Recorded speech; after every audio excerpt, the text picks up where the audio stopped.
మహిళల భాగస్వామ్యం లేకుండా ఏ దేశమూ అభివృద్ధి చెందలేదని లోక్సభ స్పీకర్ ఓం బిర్లా అన్నారు. మహిళా సాధికారత ఒక్క రోజులో సాధ్యం కాదన్న ఆయన అనేక కార్యక్రమాలు చేపడుతూ ఉంటేనే సాధించవచ్చని తెలిపారు.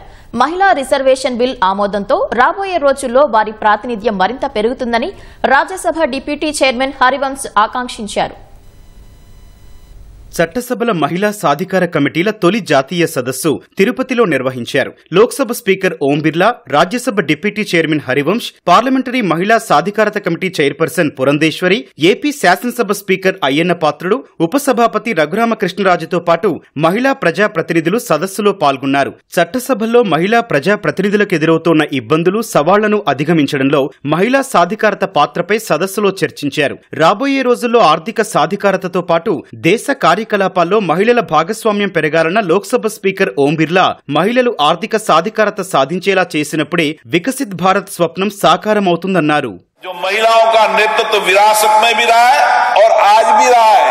हम इस देश के अंदर महिला सशक्तिकरण के साथ, महिलाओं के सामाजिक आर्थिक परिवर्तन के साथ, हमारे दूर दराज के गांव में बैठी हर बच्ची शिक्षित हो, संस्कारित हो, उसको टेक्नोलॉजी की दुनिया की बेहतर शिक्षा मिले, ये हमारी संसदीय समितियों की चिंता है. हमारी महिलाओं का नेतृत्व हमेशा से प्रेरक रहा है. टेक्नोलॉजी से, विज्ञान से लेकर अंतरिक्ष से, देश की प्रशासनिक सेवाओं, राज्य की प्रशासनिक सेवाओं, सीमा पर सैनिक के हो, पायलट के रूप में हो, रेल के इंजन के पायलट के रूप में हो, दुनिया का कौन सा क्षेत्र नहीं है जिस क्षेत्र के अंदर महिलाएं नेतृत्व नहीं कर रही. ये अद्भुत नेतृत्व की क्षमता को हमें धरातल पर ले जाना है. आने वाले समय के अंदर आर्थिक सशक्तिकरण के साथ हमारे कार्यबल में महिलाओं की भागीदारी बढ़े. ये भारत विकसित भारत जब हो पाएगा जब हमारी 50% महिलाओं को हम आर्थिक सशक्तिकरण के साथ उनके कार्यबल को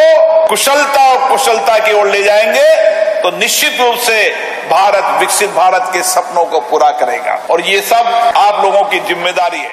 మహిళా రిజర్వేషన్ బిల్లు ఆమోదంతో మరింత ఎక్కువ మంది మహిళలు రాజకీయాల్లోకి వస్తారని ఆశిస్తున్నట్లు రాజ్యసభ డిప్యూటీ చైర్మన్ హరివంశ్ అన్నారు.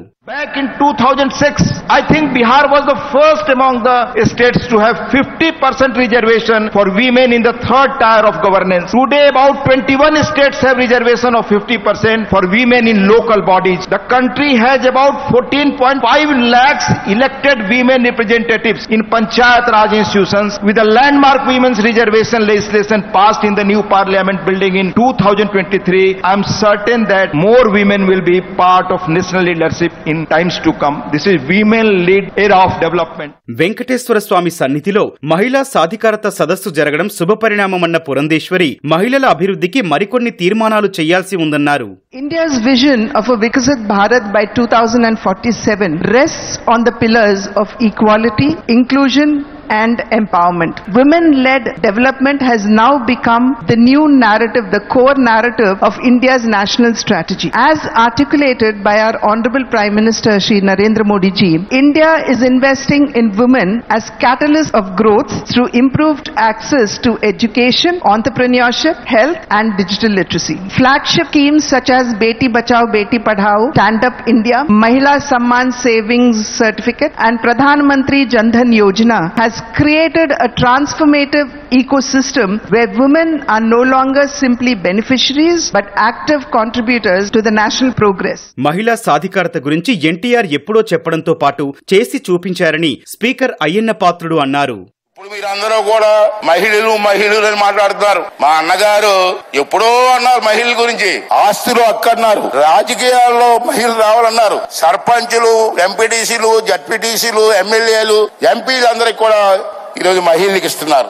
మరొక విషయం, ముఖ్య విషయం, మన ఆడపిల్లలు చదువుకోవాలని చెప్పి ఇదే తిరుపతిలో పద్మావతి మహిళా యూనివర్సిటీ పెట్టే ఘనత నందమూరి తారక రామారావు గారిదని చెప్పి ఈ సందర్భంలో మీ అందరికీ మనం చేస్తూ, మన ఎమ్మెల్యేలు శాసనసభ కూడా రావట్లే. ప్రజలు ఎన్నుకొని మా సమస్యలు పరిష్కారం చేయండి మహాప్రభు అని చెప్పి మనకు ఓట్లేస్తే అసెంబ్లీకి రారండి, రారా?